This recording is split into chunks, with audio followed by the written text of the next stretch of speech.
قرآن کریم ہمارے ہاتھوں میں نا، حضرت معاویہ رضی اللہ عنہ کی خدمات اس میں شامل ہیں، کوئی انکار نہیں کر سکتا. انکار کرے تو وہ مطلب دن دیہڑے سورج کا انکار کر رہا ہے.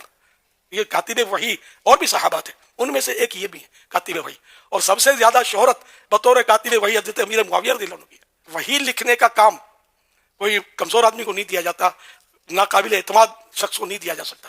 سرکار صلی اللہ علیہ وسلم کے قابل اعتماد صحابی تھے. ہر گھر میں ایک معاویہ رضا کرنے، معاویہ علی، معاویہ حسن، معاویہ حسین، تاکہ کوئی کل جا کر وسوسے نہ ڈالے. معاذ اللہ. ہم تو دونوں کی برکتیں چاہیے، ہم کو تمام اہل بیت کی برکتیں چاہیے، تمام صحابہ کی برکتیں چاہیے، ہر نبی کی برکت چاہیے، ہر ولی کی برکت چاہیے. ہم تو کسی کا بھی انکار نہیں کر رہے نا. جو اللہ کا مقبول ہے وہ ہمارے دل کو قبول ہے. اسی مسلم کی حدیث میں حضرت ابو سفیان نے کہا یا رسول اللہ ایک تو مجھے جنگ میں لے جائیں، دوسرا میرا یہ بیٹا جو معاویہ ہے یہ کتابت جانتا ہے، آپ اسے اپنا کاتب رکھ لیں، جس سے انہوں نے کاتب وحی نکالا ہوا ہے. اور راوی حدیث کہتے ہیں کہ ابو سفیان اگر حضور سے یہ ریکویسٹ نہ کرتا، حضور خود سے ان کو یہ کبھی یہ چیزیں نہ دیتے، کیونکہ وہ جو راوی تھا نا اس نے میری ویڈیوز دیکھی ہوئی تھی. ظاہر ہے یہی کہہ دیں گے یہ لوگ. انہوں نے کہا اس لیے کہ حضور کی یہ عادت تھی کہ آپ انکار نہیں کسی کو کرتے تھے. کاتب رکھوا لیا. یہ کاتب وحی اس طرح بھرتی ہوئی ہے سفارشی، اسی طرح ہی ہوئی ہے نا، اور اس میں کاتب کے الفاظ ہیں، کاتب وحی کے نہیں ہیں. صحیح مسلم میں ایک اور حدیث ہے، نبی علیہ السلام نے ابن عباس سے کہا کہ معاویہ کو بلاؤ، میں اس سے کتابت کروانا چاہتا ہوں. وہاں بھی کاتب وحی نہیں ہے. ایک دفعہ گئے، واپس آ گئے، انہوں نے کہا میں کھانا کھا رہا ہوں. دوسری بار، تیسری بار، کتنا کھانا کھانا تھا. پھر نبی علیہ السلام کی مبارک زبان سے الفاظ نکلے، خدا اس کا پیٹ نہ بھرے. بس یہ زبان سے نکلنے والی بات. وہ کہتے ہیں یہ مسلم شریف میں حدیث ہے کہ اگر میں کسی کو بددعا دوں تو اللہ اس کو دعا بنا دینا. سر ایسی کوئی حدیث نہیں ہے. اس کے ساتھ الفاظ ہیں اگر اس بددعا کا اہل نہ ہو تو دعا بنا دینا، اگر اہل ہے تو وہ بددعا ہی بنے گی. جی جن کو دعائیں لگی ہوئی ہیں نا وہ پتہ ہے ہمیں. بخاری مسلم حدیث ہے، انس ابن مالک کہتے ہیں مجھے حضور نے کثرت اولاد کی دعا دی تھی، میں 100 سے زیادہ پوتے پڑ پوتے اپنے ہاتھوں سے دفنا چکا ہوں، اتنی میری اولاد ہوئی ہے. 120 سال کی عمر میں آلموسٹ فوت ہوئے ہیں وہ. اس زمانے میں تو 15-20 سال کی عمر میں شادی ہو جاتی تھی. تو جن کو اولادیں ملی ہوئی ہیں نا وہ دعاؤں کا اثر بخاری مسلم میں موجود ہے. ادھر آپ دیکھ لیں، آپ کتاب الاوائل اٹھا لیں ابن ابی عاصم کی، اس میں انہوں نے لکھا ہے کہ پہلا شخص، بلکہ مصنف ابن ابی شیبہ میں موجود ہے، پہلا شخص اس امت میں جنہوں نے بیٹھ کے خطبہ شروع کیا وہ حضرت معاویہ رضی اللہ تعالیٰ عنہ تھے، کیونکہ ان کا پیٹ بہت بڑھ گیا ہوا تھا دعا کی وجہ سے. میں تو دعا ہی کہوں گا نا، میں بدعا تو نہیں کہہ سکتا. پھر دلائل النبوہ امام بیہقی کی وہ کتاب ہے جس میں 3,500 حدیثیں یہ ہیں کہ نبی علیہ السلام کی پروفیسیز اور مستقبل کی خبریں صحیح ثابت ہوئی ہیں. عمار کو باغی جماعت قتل کرے گی، یہ حدیث بھی وہ لے کے آئے، اور بھی کئی حدیثیں. اور وہ یہ حدیث بھی لے کے آئے کہ ابن عباس والی جو حضور نے بھیجا تھا بلاؤ اس کو، میں نے اس سے کتابت کروانی ہے. چوتھی دفعہ آپ نے فرمایا خدا اس کا پیٹ نہ بھرے، اور اس کے آگے لکھا ہے کانا یکتب الوحی، وہ وحی لکھا کرتے تھے. یہ واحد جگہ ہے دلائل النبوہ جہاں وحی کے الفاظ ہیں، باقی ہر جگہ کاتب کے ہیں، خطوط لکھنے والا. اور یہ بس اتنا ٹکڑا اٹھاتے ہیں کانا یکتب الوحی، آگے لکھا ہے وہ حدیث کا راوی کہتا ہے کہ حضور کی یہ پیش گوئی پھر پوری ہوئی اور پوری زندگی حضرت معاویہ کا پیٹ نہیں بھر سکا. یہ سال لکھا ہوا ہے کانا یکتب الوحی کے. اور دوسرا میں ان سے معصومانہ سوال کرتا ہوں، دلائل النبوہ میں حضور کی پیش گوئیاں ہیں جو مستقبل میں پوری ہونے والی ہیں، اس حدیث میں کون سی پیش گوئی تھی جو پوری ہوئی ہے؟ یہ حدیث اس کتاب میں کیا کر رہی ہے کہ خدا اس کا پیٹ نہ بھرے؟ جب تک کہ پیٹ نہ بھرا جائے تو یہ پیش گوئی پوری ہو، اور وہ ساتھ راوی نے کہہ دیا. اب جب یہ ہم باتیں بتاتے ہیں یہ کہتے ہیں یہ بولتا ہے، یہ میں بول رہا ہوں. امام بیہقی کو کہو رافضی، امام مسلم کو کہو، امام بخاری کو کہو. امام مسلم نے تو مسلم کے مقدمے میں لکھا ہے میں عوام الناس کے لیے حدیثیں لکھ رہا ہوں، اور یہ حدیثیں ہی مسلم میں ہیں. ہم سب و شتم کی بات کرتے ہیں تو وہ مسلم میں ہے.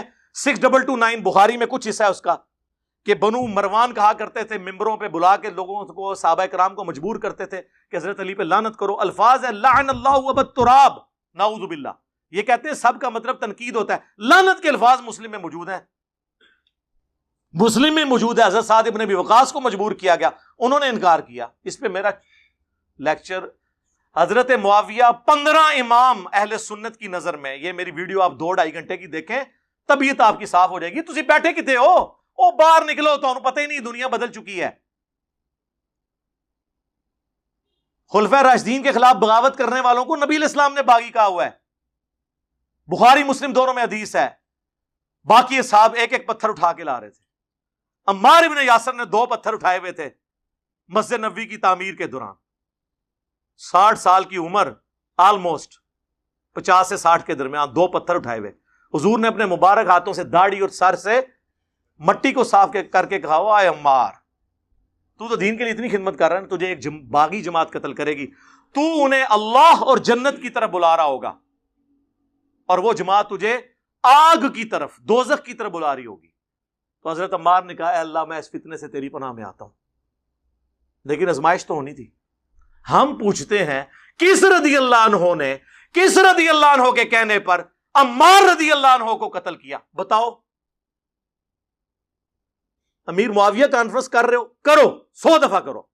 عمار ابن یاسر کی بھی ایک کانفرنس کر, بتاؤ لوگوں کو. اور اس جنگ نے کلیئر کر دیا کون حق پہ ہے. مسند احمد میں 4 احادیث میں نے اپنے ریسرچ پیپر میں ڈالی ہیں. اینڈ تک میں تعارف کراواں گا اودا, فری پوری دنیا جاندا ہے, تسی بھی لے لینا, ایتھے سارے نو فری ملے گا انشاءاللہ. مسند احمد میں حدیث موجود ہے, ابو الغادیہ ایک صحابی تھا صلح حدیبیہ کا, اس نے عمار کو قتل کیا. مسند احمد میں یہ حضرت عمر بن عاص کانپتے ہوئے آئے, حضرت معاویہ سے کہا کہ وہ تو عمار قتل ہو گیا, اور حضور نے فرمایا تھا باقی جماعت قتل کرے گی. تو حضرت معاویہ نے کہا, تو اپنے پیشاب میں ہی پھسلتا ہے, خود لوگوں کو بتا رہا ہے یہ بات, ہم نے اس کو مارا, نہ علی لے کے آتا نہ وہ قتل ہوتا. پھر مولا علی نے بھائی پھکی دی تھی, انہوں نے کہا پھر حمزہ دا قاتل رسول اللہ سن, نہ رسول اللہ لے کے آندے نہ حمزہ قتل ہوندا. ایک تو کیڑی گل کیتی ہے. پھر مسند احمد میں یہ عمار کا قاتل اور مال لوٹنے والا جہنم کی آگ میں ہے. اس کی وجہ سے ابو الغادیہ روتا تھا.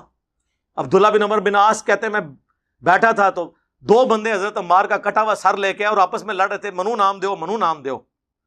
تو ادھے کو نہیں لے کے گئے سن نا جہدے کو نام لینا سی. تو عبداللہ بن عمر بن عاص کہتے ہیں تم ایک دوسرے کو چھوڑ دو, ایک دوسرے پہ ڈال دو بات, کیونکہ میں نے رسول اللہ سے سنا تھا عمار کا قاتل اور مال لوٹنے والا جہنم کی آگ میں ہے. ہاں تسی دوسرے دے کھاتے جی پاؤ بھائی, نکل جاؤ ادھے چوں. تو حضرت معاویہ نے کہا پھر تو ساڈے نال کی پہ لینا ہے؟ انہوں نے کہا میں تواڈے نال ضرور ہاں, لیکن میں نے آپ کے ساتھ مل کے علی کے خلاف کبھی جنگ نہیں کی, کیونکہ میرا باپ آپ کا حامی ہے, اور مجھے حضور نے کہا تھا کہ اپنے باپ کی خدمت کرنا, میں اس کی وجہ سے رکا ہوں عمر بن عاص کی وجہ سے, ورنہ میں تم لوگوں کی اس ایکٹیویٹیز میں حصہ نہیں ہوں. ابن حجر اسقلانی نے کہا کہ وہ نا حضرت ابو الغادیہ چونکہ صلح حدیبیہ کے صحابی ہیں, ان کو فضیلت کفایت کر جائے گی. صحیح مسلم کی حدیث کہ جنہوں نے درخت کے نیچے میری بیعت کی ان کو آگ نہیں چھوئے گی. تو شیخ البانی جو اس دور کے امام بخاری ہیں ایٹ لیسٹ اہل حدیث کے نزدیک, البانیہ کے تھے, سعودیہ میں آئے, پھر یہاں سے بھی نکل گئے, محدث اعظم سعودیہ, انہوں نے سلسلہ حدیث صحیحہ میں 2008 نمبر میں انہوں نے حدیث میں انہوں نے کہا بڑی مشکل تعویل کر رہے ہو, جب رسول اللہ نے خاص فرمار دیا عمار کے قاتل کے لیے تو صلح حدیبیہ والی فضیلت اس سے اٹھ چکی ہے.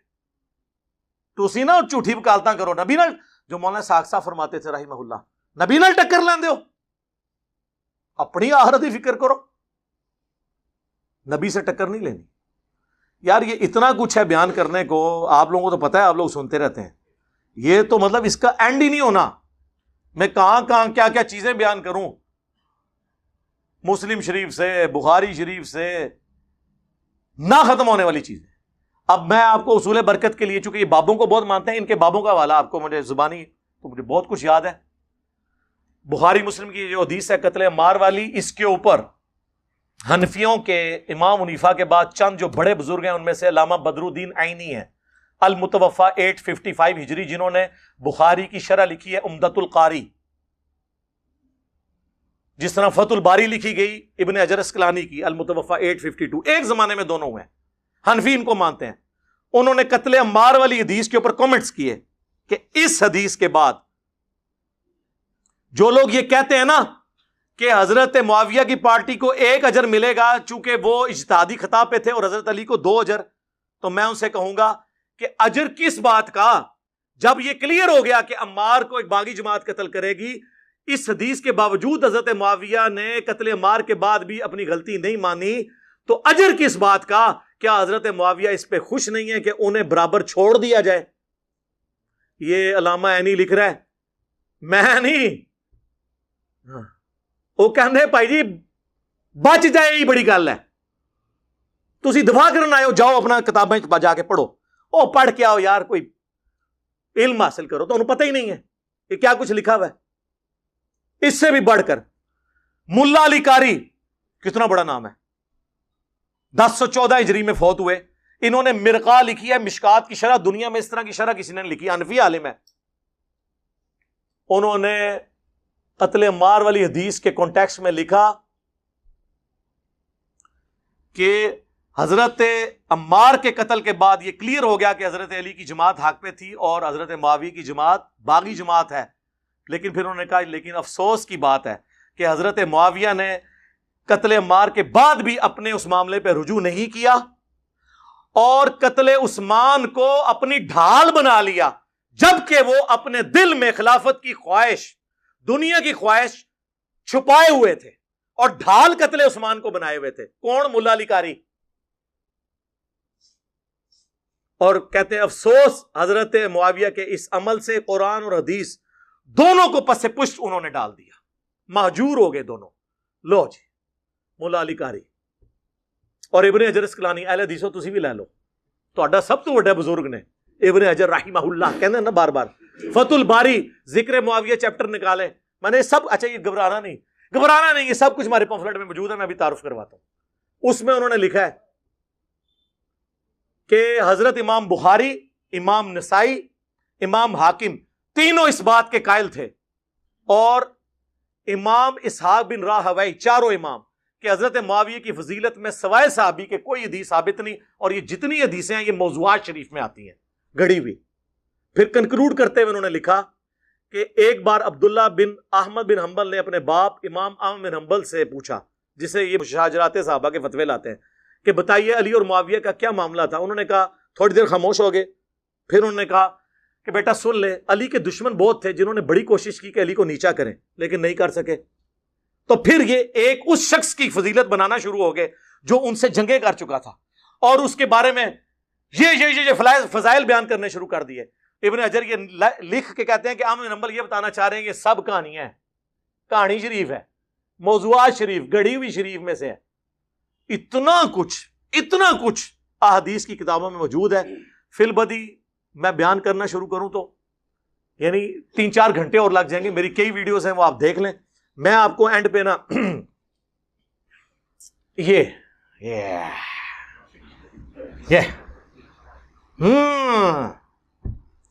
اگلے دن مولانا مودودی رحمہ اللہ کے بیٹے کا فون آیا, فاروق مودودی صاحب کا. کہتے ہیں آپ نے صدیوں کا قرض اتارا ہے اہل بیت کا دفاع کر کے. یہ خلافت و ملوکیت کا دفاع ہے, کہانی شریف نہیں, حکمرانوں کی لکھوائی ہوئی تاریخ نہیں, بلکہ احادیث سے 200 احادیث. یہ پمفلٹ ہے, واقعہ کربلا کا حقیقی پس منظر, 72 صحیح الاسناد احادیث کی روشنی میں. 72 کا ٹائٹل شہدائے کربلا کی نسبت سے ہے, حدیثیں 200 ہیں. 33 نمبر کے اوپر غدیر خم کے 8 طرق ہیں, ایک ایک نمبر پہ گئی.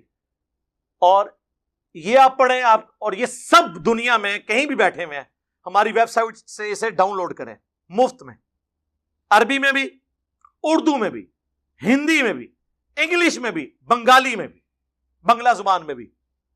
مفت سافٹ ویئر کے تھرو آپ PDF اس کا یوز کریں, ڈاؤن لوڈ کریں ہماری ویب سائٹ سے ڈاؤن لوڈ کر کے. اور اگر کسی نے پاکستان میں منگوانا ہے, ڈاک میں فری آئے گا, صرف 300 TCS کا آپ نے خرچہ دینا ہے. یہ 200 حدیثیں, اس کے ساتھ 8 ریسرچ پیپر اور 3 اذکار کارڈ, یہ 12 کا پیکج, جو جتنے لوگ یہاں 300-400 ہر سنڈے کو آتے ہیں ان کو فری ملتا ہے. یہاں ایک دفعہ فری ملے گا, اگلی بار نو پروفٹ نو لاس پہ. اور دنیا میں جہاں کے آپ منگوائیں آپ کو فری ملے گا, صرف ڈاک کا آپ نے 300 روپیہ دینا ہے. یہ میں سارا کور نہیں کرتا, صرف اس کے ٹائٹل کی ہیڈنگز پڑھ دیتا ہوں تاکہ آپ کو پتا چل جائے کہ ادھر ہے کہ ہے. سنو, منہج نبی صلی اللہ علیہ وآلہ وسلم پر قائم خلافت راشدہ کی صحیح مدت کتنی تھی, اور خلافت کے اہل حقیقی خلفائے راشدین کون ہیں؟ پہلا ٹاپک. دوسرا, خلیفہ راشد سے بغاوت بدعت ہے. جنگ جمل, صفین اور نہروان میں سیدنا علی کی حقانیت اور شہادت سیدنا عثمان کے اصلی اسباب. یہ کہتے ہیں وہ ایک عبداللہ بن سبا سی, نا. اور پھر کہتے ہیں خارجیوں نے شہید کیا. اور خارجی کی ٹرم تو بخاری مسلم میں حضرت علی کے مخالفین کے لیے ہیں, ان کو بلوائی کہا جاتا ہے. انہوں نے اس کو پیچھے کرنے کے لیے ادھر خارجی بولنا شروع کر دیا. وہ تانوں تو نہ ہی نہیں بولنے آندے کہ خارجی کنوں کہنا ہے, بلوائی کنوں کہنا ہے. اچھا جی, اس میں نے بتایا کہ بنو امیہ ہی سبب بنی ہے. تیسرا ٹاپک, رسول اللہ صلی اللہ علیہ وآلہ وسلم نے اپنی وفات سے 1 مہینے قبل مستقبل میں ہونے والے حکومتی بگاڑ سے متعلق غیبی خبریں دے دی تھیں. چوتھا ٹاپک, چوتھے خلیفہ راشد سیدنا علی کے فضائل کا بیان اور ان پر ممبروں سے لعنت کرنے کی بدعت کب اور کس نے ایجاد کی. پانچواں ٹاپک, حضرت معاویہ رضی اللہ تعالیٰ عنہ کو حکومت مل جانے کے بعد سے بتدریج امت پر کیسی ملوکیت مسلط ہوئی اور اس کا بھیانک نتیجہ کیا نکلا. ٹاپک نمبر 6, سیدنا حسین رضی اللہ تعالیٰ عنہ کے فضائل کا بیان اور یزید ابن معاویہ کی ملوکیت میں اس کے گورنر عبید اللہ ابن زیاد کے ذریعے مظلومانہ شہادت. اب یہ وہ چیزیں ہیں جو میں یعنی اب یہ بیان کروں, میں ایسے زبانی بھی کر سکتا ہوں, لیکن یہ ریسرچ پیپر آپ نے ضرور پڑھنا ہے. 032159000162 ہمارا موبائل نمبر ہے.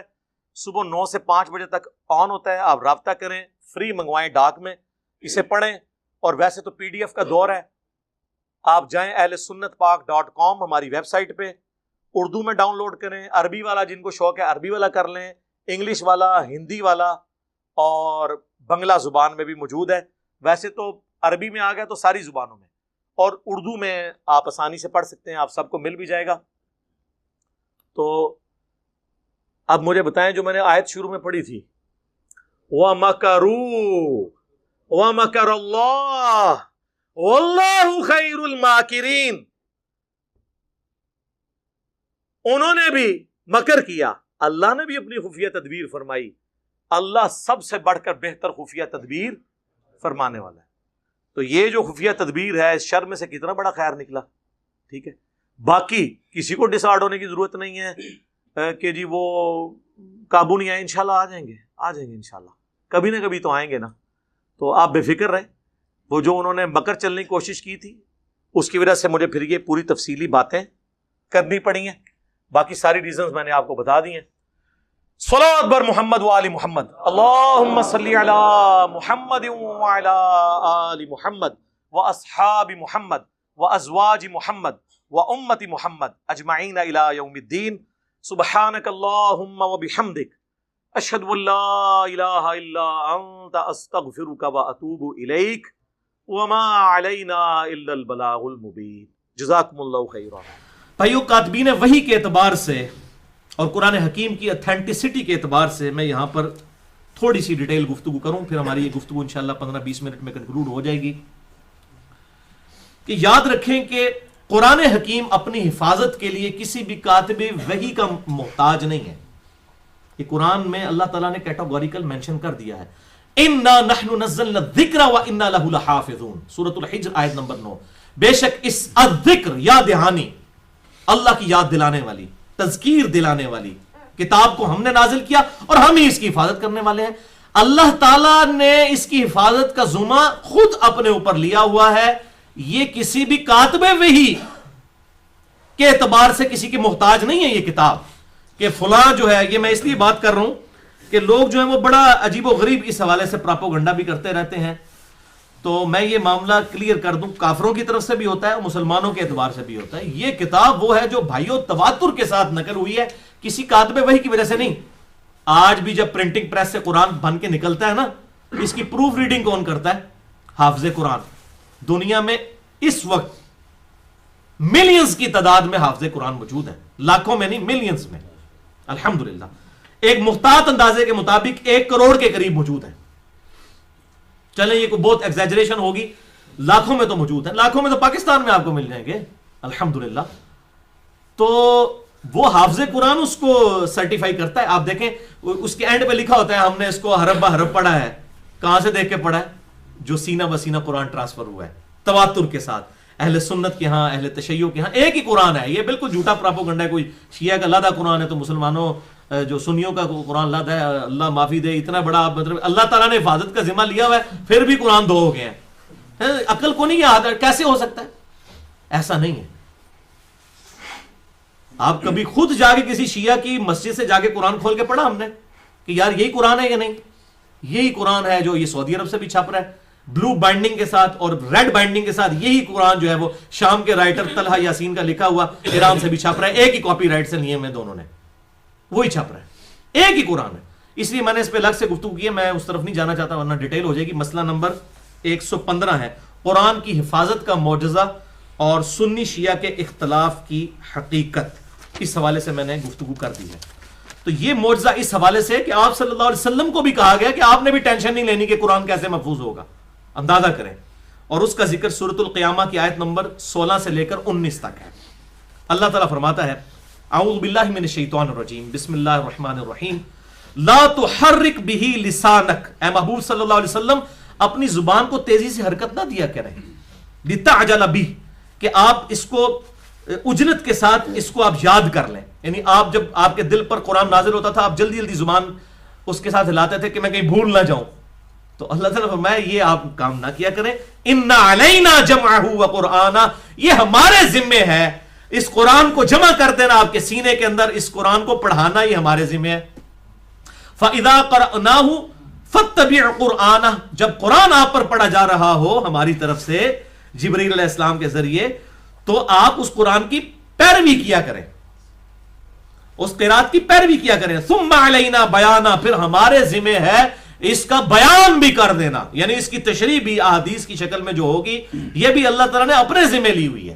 اس لیے وہ ڈاکٹر اسرار صاحب نے وہ جو قرآن کی تشریح ریکارڈ کروائی اس کا نام بیان القرآن رکھا، قرآن کا بیان یعنی اس کی ایکسپلینیشن۔ کاتبین وحی کی تعداد احادیث اور سیرت کی کتابوں میں 20 سے زیادہ ملتی ہے، اس میں سے ایک کا تو آپ حال سن چکے، بخاری اور مسلم کی روشنی میں جو میں بتا چکا کہ وہ مرتد ہو گیا تھا۔ اسی طریقے سے ایک اور کاتب وحی بھی مرتد ہوا، سنن نسائی میں 4072 اور 4074 نمبر حدیث میں عبداللہ بن سعد ابی سرا، جو حضرت عثمان کا رشتہ دار تھا، جس میں میں نے پورا لیکچر بھی ریکارڈ کروا دیا، مسئلہ نمبر 116 کے عنوان سے۔ یہ بعد میں پھر اس نے دوبارہ سے اسلام قبول کر لیا، اور اسی سے پلی لی ہے پھر ڈاکٹر ذاکر نائک نے بھی کہ اگر کوئی مرتد بھی ہو جائے، اگر وہ توبہ کر لے پھر اس کو قتل نہیں کیا جائے گا، اس کی توبہ ایکسیپٹ کر لی جائے گی۔ آکسفورڈ یونیورسٹی کے لوگوں نے جب ان سے کوشچن کیا کہ جی مرتد کی جو اسلام چھوڑ دے اس کی سزا قتل ہے، تو ان کا نہیں، یہ بھی مثال موجود ہے، اسی سے ہی انہوں نے پلی لی۔ بہرحال یہ بھی کاتب وہی تھا، مرتد ہو گیا اور پھر دوبارہ اس نے اسلام قبول کیا۔ اسی طریقے سے ایک تیسرے کاتب وہی بھی ہیں حضرت معاویہ ابن ابی سفیان رضی اللہ تعالی عنہما، جن کا ذکر صحیح مسلم میں اشارتاً ملتا ہے کہ وہ کاتب تھے، وہی کا لفظ موجود نہیں، صرف کاتب کا، خط لکھنے والے، لیکن دلائل النبوہ امام بہقی کی کتاب میں موجود ہے ڈیٹیل کے ساتھ، وہ میں آگے یہ دونوں حدیثیں بیان بھی کر دوں گا۔ لیکن حیران کن بات یہ ہے کہ سیدنا ابو بکر صدیق مولا ابو بکر علیہ السلام رضی اللہ تعالی عنہ کے مبارک دور میں جنگ یمامہ جب ہوئی تو صحیح بخاری میں انٹرنیشنل نمبر کے مطابق 4986 نمبر حدیث ہے، مشکات میں 2220 نمبر، سیدنا عمر فاروق رضی اللہ تعالی عنہ و علیہ السلام، مولا عمر علیہ السلام، انہوں نے مشورہ دیا، اے امیر المومنین، صحیح بخاری 4986 مشکات میں 2220، کہ آپ صلی اللہ علیہ وسلم کے مبارک دور میں تو ایک جگہ پہ کمپائلڈ فارم میں نہیں تھا، ویسے آپ نے خود ہی لکھوایا سارا قرآن، لیکن حفاظ موجود تھے، کمپائلڈ فارم میں ایک جگہ دو گتوں کے درمیان موجود نہیں تھا، تو انہوں نے کہا کہ مصحف کو ایک جگہ جمع کر لیا جائے۔ تو سیدنا ابو بکر صدیق پہلے تو ریلیکٹنٹ تھے، بعد میں انہوں نے آپ کا مشورہ قبول کیا، اور پھر اس کے بعد انہوں نے سیدنا زید ابن ثابت رضی اللہ تعالیٰ عنہ کو بلایا اور ان کی ذمہ داری لگائی، اور دو جملے بولے سیدنا ابو بکر صدیق رضی اللہ تعالیٰ عنہ نے، کہا کہ زید آپ عقل مند نوجوان ہیں، آپ پر کسی قسم کا الزام نہیں ہے، آپ صلی اللہ علیہ وسلم کے لیے آپ وہی لکھا کرتے تھے، لہذا قرآن حکیم کو ایک جگہ کمپائلڈ فارم میں آپ جمع کریں۔ تو حضرت معاویہ کو تو نہیں بلایا، یہ وہ کاتب وہی تھے، تو ان کو بلایا جاتا، ان کی ذمہ داری، یا ان کو ایک کمیٹی بنا دی جاتی، جس طرح یہاں سیاسی کمیٹی بنتی ہے کہ جی ایک بندہ ادھر سے ڈال لیں، ادھر سے ڈال لیں، ادھر سے ڈال لیں۔ انہوں نے صرف ایک بندے کی ڈیوٹی لگائی، زید ابن ثابت رضی اللہ تعالیٰ عنہ، اور کہا آپ پہ الزام نہیں ہے کسی قسم کا، یعنی آپ ٹرو مومن ہیں، یعنی شروع سے حضور کے ساتھ ہیں اور آپ وہی لکھتے ہیں، یعنی موسٹ ریلائبل پرسنالٹی آپ ہی ہیں، آپ کے ذمہ کیا جائے۔ زید ابن ثابت کہتے ہیں اللہ کی قسم اگر ابو بکر رضی اللہ تعالیٰ عنہ وعلیہ السلام مجھے یہ کہتے ہیں نا کہ پہاڑ ایک جگہ سے کھود کے دوسری جگہ پہنچا دے، تو میں زیادہ پریشان نہ ہوتا. اس سے مشکل کام یہ تھا کہ میرے ذمہ اتنی بڑی ذمہ داری انہوں نے لگا دی کہ قرآن حکیم کو ایک جگہ جو ہے کمپائلڈ فارم کے اندر جمع کیا جائے. بہرحال انہوں نے یہ معاملہ کیا الحمدللہ, اور قرآن حکیم کا یہ مصحف ہمارے پاس موجود ہے الحمدللہ اس حوالے سے. لہذا حضرت معاویہ بن ابی سفیان رضی اللہ تعالیٰ عنہ کے بارے میں جو بخاری اور مسلم میں ایسی احادیث آتی ہیں جس سے ان کے کریکٹر کے حوالے سے کافی کمزوریاں امت کے سامنے امام بخاری اور امام مسلم لے کر آئے, تو منکرین حدیث تو ان حدیثوں کو ہی جعلی کہتے ہیں. دوسری طرف جو اہل سنت ہیں وہ حدیثیں کہتے ہیں یہ حدیثیں تو ٹھیک ہیں, بیان نہیں کرنی چاہیے. تو بھئی اگر بیان نہیں کرنے والی تھی تو امام مسلم نے صحیح مسلم کے مقدمے میں لکھا ہے کہ میں صحیح مسلم عوام الناس کے لیے لکھ رہا ہوں. بیان تو انہوں نے کی ہیں, امت تک بات پہنچائی ہے کہ حق بات کیا ہے. اور میں مولویوں کو سنتا ہوں, ایک سعودی عرب میں مولوی بیٹھا ہوا ہے, اس کو عجیب و غریب قسم کی وہ باتیں کر رہا تھا. ایک انڈیا کا مولوی ہے وہ بھی باتیں کر رہا تھا کہ جی حضرت معاویہ کے بارے میں اگر آپ نے بات کی نا تو قرآن شک میں پڑ جائے گا, لعنت اللہ علی الکاذبین. اور قرآن معاویہ بن ابی سفیان رضی اللہ تعالیٰ عنہ کا محتاج ہے, جن کی ڈیوٹی بھی نہیں لگائی گئی حضرت ابوبکر صدیق کی طرف سے. وہ زید ابن ثابت کی ڈیوٹی لگی, قرآن شک میں پڑ جائے گا. اور تہاڈی روٹیاں شاکی چ پی جان گیاں, جڑی ملوکیت دی تنخواہاں پہ کھاندے ہو وہ شاکی چ پی جان گیاں. اور نمک حلالی تے تسی کرنی ہے نا جنہاں کو لے کے پہ کھاندے ہو. قرآن شک میں پڑ جائے گا جی, یہ تو حضرت معاویہ پہ اٹیک جو ہے وہ قرآن پہ اٹیک ہے, وہ وہی لکھا کرتے تھے. او بھائی کیڑی وہی لکھی؟ فتح مکہ کے موقع پر جو بندہ مسلمان ہوا جب 99.99% قرآن نازل ہو چکا ہے, اس کے بعد کون سی وہی لکھی ہے؟ اور اگر لکھی تھی اور لیبل پرسنالٹی تھی تو حضرت ابوبکر صدیق رضی اللہ تعالیٰ عنہ ان کی ڈیوٹی لگا دیتے نا. جو تسی مامے بنے ہوئے ہو جناب 1400 سال بعد انہوں نے وکالت پہ کر دیو, کمیٹی شامل کر دیتے. انہوں نے زید ابن ثابت کو کہا کہ آپ وہی لکھا کرتے تھے, آپ نوجوان ہیں اور آپ پہ کسی قسم کا الزام نہیں ہے, آپ کی ڈیوٹی ہے. تو بھائی حضرت معاویہ کا کوئی محتاج نہیں ہے, قرآن کسی بھی کاتب وحی کا محتاج نہیں ہے. آپ آیات سن چکے ہیں, اللہ تعالیٰ نے یہ اپنے ذمہ خود لیا تھا, یہ اللہ تعالیٰ نے محفوظ کیا ہے. اور یہ لکھنے کی وجہ سے صرف محفوظ نہیں ہے, یہ سینہ بسینہ قرآن جو ہے وہ تواتر کے ساتھ پوری دنیا کے اندر مسلمانوں کے سینوں میں چل رہا ہے. اور آج بھی جب بھی اس کی اتھینٹیکیشن کی جاتی ہے پرنٹنگ پریس سے, وہ حافظ قرآن کرتا ہے, اس کے پاس کوئی نسخہ نہیں ہوتا, وہ اپنے جو سینے میں محفوظ ہے اس کی بنیاد کے اوپر الحمدللہ کرتا ہے. تو یہ کسی کا محتاج نہیں ہے. الحمدللہ خلفائے راشدین کے ذریعے اللہ تعالیٰ نے علیہم السلام ان کے ذریعے اس کتاب کو محفوظ فرما دیا. اس حوالے سے میں آخر میں 3 حدیثیں بیان کرنا چاہتا ہوں صحیح مسلم سے, تاکہ یہ معاملہ میں کاتب وحی والا مسئلہ جو ہے اس کو بالکل کھول کر ایک امت تک یہ بھی حق بتا دوں, تاکہ یہ مجھے پھر بعد میں گالیاں نکالیں. لیکن مجھے کوئی گالی نہ نکالے, جس نے نکالنی امام مسلم کو نکالے اور اپنا ایمان برباد کرے, جنہوں نے یہ کتاب لکھ کر اور امت کو حق بات بتائی. آپ کے مولویوں نے, آپ کے استادوں نے آپ کو نہیں بتائی تو انہوں نے جان نو پیٹو, منو کو پیٹ دیو. میرا تو آپ کو شکر گزار ہونا چاہیے کہ میرے ذریعے سے آپ کو حق بات پتہ چل رہی ہے, جو کہ آپ کی اپنی کتابوں میں لکھی تھی. یعنی یہ صحیح مسلم ہماری اہل سنت کی مشترکہ کتاب ہے, یہ میں نے تو نہیں بنائی گھر بیٹھ کے. تو اس حوالے سے میں نے ایک پورا ریسرچ پیپر بھی اب لکھ دیا ہے, ریسرچ پیپر نمبر 5B, واقعہ کربلا کا حقیقی پس منظر 72 صحیح الاسناد احادیث کی روشنی میں, جس میں 150 روایتیں میں نے جمع کی ہیں. 72 کا ٹائٹل میں نے شہدائے کربلا کی 72 کی نسبت سے لیا ہے. ایک ایک نمبرنگ پہ 4-4 5-5 حدیثیں بھی ہیں اس میں, تاکہ وہ 72 کی نسبت قائم رہے. اور وہ الحمدللہ عربی میں بھی آ چکا ہے. پہلے میں نے عربی میں لکھا ہے, جن کو ہے نا عربی ہم عربی کتابوں سے پڑھتے ہیں, پائی عربی لکھا ہے, پہلے عربی میں لکھا, اردو میں ترجمہ بھی PDF فارم میں اہل سنت پاک.com پہ ریسرچ پیپر نمبر 5B آپ کو مل جائے گا. انگلش کا ترجمہ بھی ہو رہا ہے اور ہندی کا بھی. اردو کو تو اڈل کر دی کی ہے پبلک تھوڑی, ساری زبانوں میں انٹرنیشنل پمفلٹ الحمدللہ.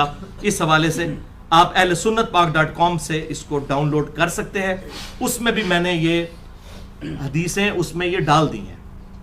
27 نمبر اس میں جو نمبر آتا ہے اس کے اندر یہ حدیثیں موجود ہیں. پہلی حدیث صحیح مسلم کی انٹرنیشنل نمبر کے مطابق 6409 صحیح مسلم میں ابو سفیان والے چیپٹر کے اندر, اور ہمارے ریسرچ پیپر نمبر 5B میں 27 نمبر پر ہے یہ کہ عبداللہ بن عباس رضی اللہ تعالیٰ عنہ کہتے ہیں کہ ابو سفیان جب فتح مکہ پہ مسلمان ہوا تو مسلمان نہ تو ابو سفیان کے ساتھ بیٹھتے تھے اور نہ اچھی نگاہ سے اس کی طرف دیکھتے تھے.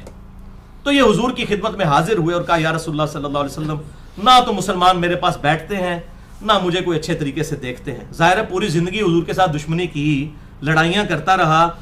اب ابو جہل تو بدر میں مارا گیا تھا, اس کے بعد ساری جنگیں ابو سفیان نے لڑی ہیں. تو ایک کوئی سوئچ تو نہیں مسلمانوں کے دلوں میں آن ہو جانا تھا کہ ہاں جی آج تو بعد بھائی 180 ڈگری ہو جائے گا کام. مسلمانوں کو قلق تو تھا, تو مسلمان اس کو کوئی اچھا نہیں سمجھتے تھے, بس صرف کلمے کے احترام تک تھی بات. تو انہوں نے آ کے حضور صلی اللہ علیہ وسلم سے کچھ ڈیمانڈز کی کہ اس طریقے سے مسلمانوں کے دلوں میں میرے لیے محبت آ سکتی ہے. اس میں سے ایک ڈیمانڈ یہ تھی کہ میرے بیٹے معاویہ کو اپنا منشی رکھ لیں. یہ کاتب وحی کہتے ہیں, اینج رکھایا گیا جے کاتب وحی, منشی رکھ لیں, آپ کے لیے کتابت کر دے گا, یہ لکھنا پڑھنا جانتا ہے. تو آپ صلی اللہ علیہ وسلم نے ان کی وہ بات مان لی, باقی باتیں بھی مان لی. اور راوی کہتے ہیں صحیح مسلم کے کہ نبی صلی اللہ علیہ وسلم کی یہ مبارک عادت تھی کہ آپ کبھی کسی کو نہ نہیں کیا کرتے تھے. اور وہ کہتے ہیں کہ اگر ابو سفیان خود سے حضور کو نہ کہتا تو آپ صلی اللہ علیہ وسلم کبھی ابو سفیان کی یہ ڈیمانڈ پوری نہ کرتے, یعنی معاویہ کو اپنا کاتب رکھنے والی ڈیمانڈ کبھی خود سے نہ پوری کرتے. یہ ابو سفیان کی دل جوئی کے لیے آپ نے کیا. اور بھائی جی جو بندے سفارشی بھرتی ہوئے ہیں, یہ اسی لینگویج ہے, سفارشی, پازیٹیو سفارش کی بات کر رہا ہوں, ان کو آپ نے کہا یہ قرآن ڈاؤٹ میں پڑ جائے گا جی کاتب وحی. زید ابن ثابت کدھر گیا جس نے ساری کارنامہ کیا ہے؟ کیوں پبلک کو جھوٹی باتیں ملوکیت کی تنخواہیں کھا کے تو بتا رہے ہیں قرآن ڈاؤٹ میں پڑ جائے گا. جاہل مولوی پتہ ہی نہیں ان کو کہ قرآن کہاں سے آیا, کس نے محفوظ کیا, انا نحن نزلنا الذکر وانا لہ لحافظون. تو اس قسم کی باتیں پبلک کو بتاتے ہیں. اینج پائی جی ہوئی ہے پرتی. اب آپ دیکھیں گے اس کے بعد کیا ہوا. یہ بھی صحیح مسلم میں دوسری حدیث 6628, اور ہمارے ریسرچ پیپر نمبر 5B پہ 27 نمبر پہ, اسی نمبرنگ پہ میں نے اکٹھی ڈالی ہے تاکہ پتہ چلے کہ یہ کاتب وحی کی بھرتی کیسے ہوئی ہے. اس کے راوی بھی عبداللہ ابن عباس ہیں رضی اللہ تعالیٰ. وہ کہتے ہیں میں چھوٹا بچہ تھا, آپ صلی اللہ علیہ وسلم میرے پاس تشریف لائے تو کہتے ہیں میں دروازے کے پیچھے چھپ گیا. چھوٹے بچے تھے, یعنی ہارڈلی 10 سال کے قریب عمر ہوگی اس وقت, کیونکہ آپ صلی اللہ علیہ وسلم کی وفات کے وقت 13 سال تھی. تو کہتے ہیں میں اس لیے چھپ گیا مجھے حضور کوئی کام نہ کہہ دیں. بچہ کھیلنے کے لیے وہ گھر سے نکلے ہوئے تھے, تو آپ نے مجھے ڈھونڈ لیا. پھر آپ نے میری گدی پہ پیار سے ایسے تھپکی لگائی. آپ فرمایا جاؤ معاویہ کو بلا کر لاؤ, یعنی آپ نے کوئی خط و کتابت کروانی ہوگی. تو وہ گئے حضرت معاویہ کو بلانے کے لیے, اور واپس آ کے انہوں نے کہا کہ یا رسول اللہ صلی اللہ علیہ وسلم وہ تو کھانا کھا رہے ہیں. اچھا ادھر کچھ چمچے ہیں, وہ کہتے ہیں کہ جی انہوں نے حضرت معاویہ کو بتایا ہی نہیں ہے جا کے. وہ تو آڈا منڈا نہیں سی پائی عبداللہ ابن عباس ہی, وہ باہر ہی ویکھ کے آ گئے کہ وہ کھانا کھا رہے ہیں. حضور نے سی پتا کہ بھائی کھانا کھا رہے ہیں, بھائی کھانے وچ نہیں ٹوکنا چاہیے. آپ نے دوبارہ بھیجا, فرمایا جاؤ اس کو بلا کے لاؤ. تو آپ کیا سمجھتے ہیں وہ باہر سے دیکھ کے ہی واپس آ گئے ہوں گے؟ یہ چمچے خام خواہ بیچ میں کر رہے ہیں, میں آپ آگے بتاتا ہوں باقی اس کا طریق بھی خام خواہ. وہ گئے, ان کا یازن وہ کھانا کھا رہے ہیں, انہوں نے جواب دیا آگے کھانا کھا رہے ہیں. اچھا جی, پھر آپ نے فرمایا تیسری بار فرمایا کہ اسے بلا کے لاؤ. تیسری بار بھی یہ جواب ملا جی میں کھانا کھا کے آنا. تو آپ صلی اللہ علیہ وسلم کی مبارک زبان سے ایک جملہ نکل گیا اس موقع کے اوپر. آپ صلی اللہ علیہ وسلم نے فرمایا اللہ تعالیٰ اس کا پیٹ کبھی نہ بھرے. استغفر اللہ واتوب الیہ والعیاذ باللہ تعالی. تو یہ آپ کی مبارک زبان سے ایک کلمہ نکل گیا کہ اللہ اس کا پیٹ کبھی نہ بھرے. اب دلائل النبوہ امام بہقی کی کتاب سے, اچھا اس میں کہیں موجود نہیں ہے کہ وہ وہی لکھتے تھے, دوسری بھی حدیث میں ہے کہ کاتب رکھ لیں, جس سے یہ لیتے ہیں نا کانا یکتب الوحی, کانا یکتب الوحی آدھی اینا ٹوٹا چک دینے اس حدیث میں تو پوری حدیث سنانا ہوں آج. اور یہ کام جو ہے نا مطلب ان لوگوں نے بھی کیا ہے کہ مجھے افسوس ہوتا ہے کہ انسان کو حق بات پوری امت کو بتانی چاہیے. یہ اسی طریقے سے ہے کہ آپ وہ ہمارے وہاں پہ ایک دیوبندی عالم تھے, تو انہوں نے صحیح مسلم سے ایک حدیث ہمارے بھائی کو بتائی کہ آپ صلی اللہ علیہ وسلم جب نماز شروع کرتے تو دونوں ہاتھ کانوں تک اٹھاتے, مالک بن حویرث کی. تو ان کا اس لیے ہم کانوں تک اٹھاتے ہیں. ہم بھی کہتے ہیں کانوں تک اور کندھوں تک ایک ہی ہے, انگلیاں کانوں کے برابر اور ہتھیلیاں کندھوں کے برابر, یہ ایک ہی چیز ہے. میرا پورا لیکچر ہے مسئلہ نمبر 70B, رفع الیدین سے متعلق فرقہ وارانہ نظریات کا تحقیقی جائزہ. وہ میرے پاس لے کے آیا, مجھے کہتا علی بھائی یہ دیکھیں انہوں نے حدیث دکھائی صحیح مسلم سے. تو میں نے کہا یار کاش یہ حدیث آپ کو پوری دکھا دیتا. وہ اس حدیث کے آگے پتہ کیا لکھا ہوا ہے, جب آپ صلی اللہ علیہ وسلم نماز شروع کرتے دونوں ہاتھ کانوں تک اٹھاتے, پھر رکوع میں جاتے لگتے تو پھر دونوں کان تک ہاتھ اٹھاتے, اور جب رکوع سے سر اٹھاتے پھر دونوں ہاتھ کانوں تک اٹھاتے. اس نے وہ پوری حدیث نہیں بتائی, وہ اتنا ٹکڑا پڑھا دیا. یہ وہی کام کیا ہے ان لوگوں نے بھی, اللہ تعالیٰ ان کو معاف کرے. ایک تو فوت ہو چکے ہیں شیخ زبیر علی زئی رحمہ اللہ, میرے استاد ہیں, میں اپنے آپ کو ان کی زندہ کرامت سمجھتا ہوں. ان کی برکت سے میں نے بہت علم حاصل کیا, ان کی کتابوں کے ذریعے, ان کی ویڈیوز اور میری پرسنل ڈسکشنز کے ذریعے. شیخ زبیر لزئی المتوفا 1435 ہجری, انہوں نے اپنی توضیح الاحکام جلد 2 میں بس یہ لکھا کان یکتب الوحی کہ حضرت معاویہ وہی لکھا کرتے تھے. دلائل النبوہ کا حوالہ دے دیا, 2506 نمبر حدیث. اور ہمارے جیلم شہر میں بھی غلام مصطفیٰ ظہیر صاحب نے میرے خلاف اپنے زوم میں ایک جو ہے وہ رسالہ نکالا 49 نمبر السنہ, اس کے اندر بھی بس یہ اتنا نقل کیا وکان یکتب الوحی. میں نے اس کو مکتبۃ الشاملہ میں لکھ کے ڈھونڈا, وہ نکال لیا. بھائی جی کمپیوٹر تے جھوٹ نہیں ماردا, مولوی تے چھپا جائے گا, کمپیوٹر تے نہیں چھپائے گا کیڑی گل پوری کی ہے. اب میں وہ پوری حدیث میں نے اس میں ڈال دی ہے الحمدللہ اپنے ریسرچ پیپر میں. میں آپ کو ورڈ بائی ورڈ بتاتا ہوں اور پھر آپ یہ فیصلہ کریں کہ یہ لوگ اس طرح کیوں کرتے ہیں, کس کو دھوکہ دینا چاہتے ہیں, کیوں اس طرح کی حرکتیں کرتے ہیں.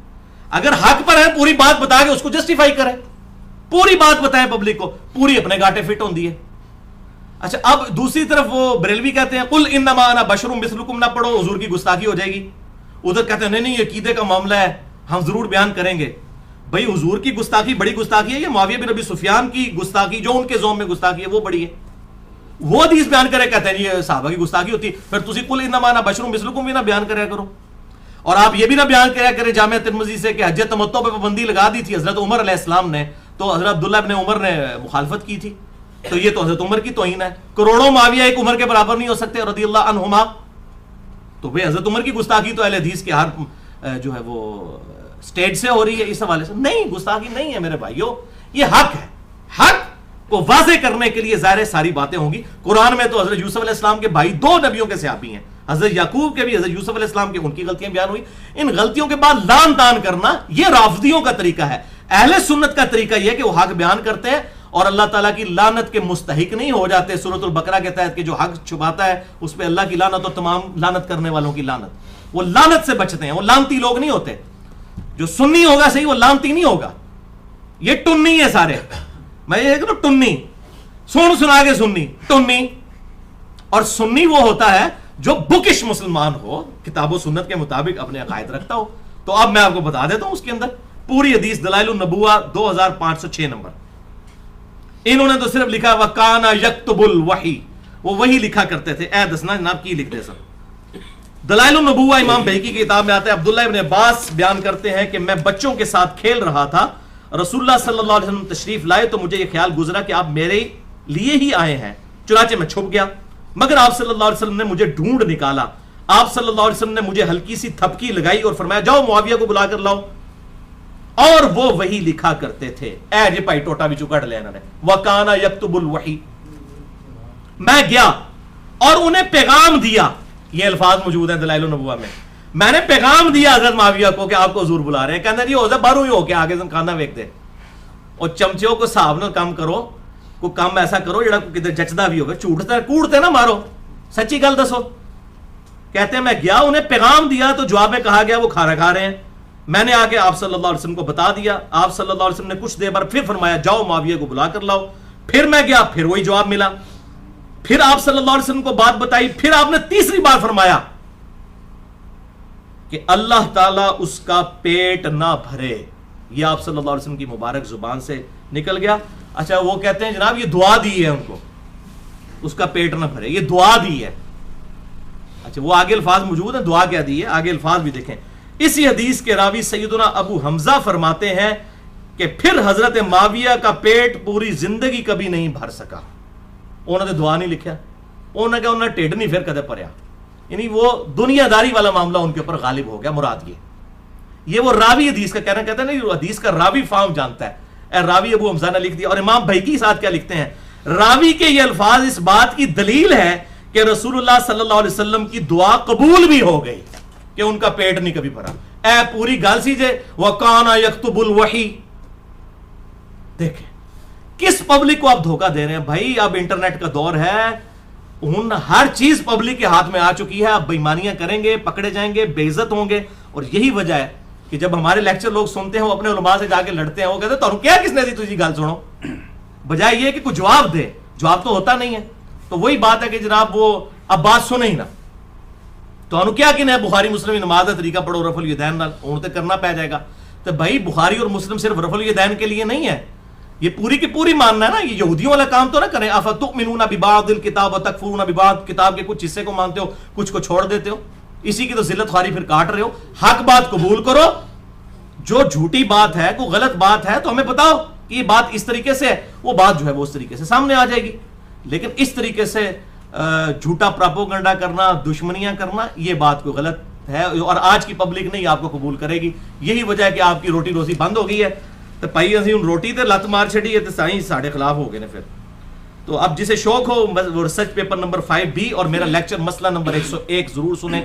خلافت و ملوکیت, صحیح مسئلہ خروج اور فکر حسین حق پرستی کی علامت ہے. مسئلہ نمبر 101 اہل سنت پاک .com پر. الحمدللہ.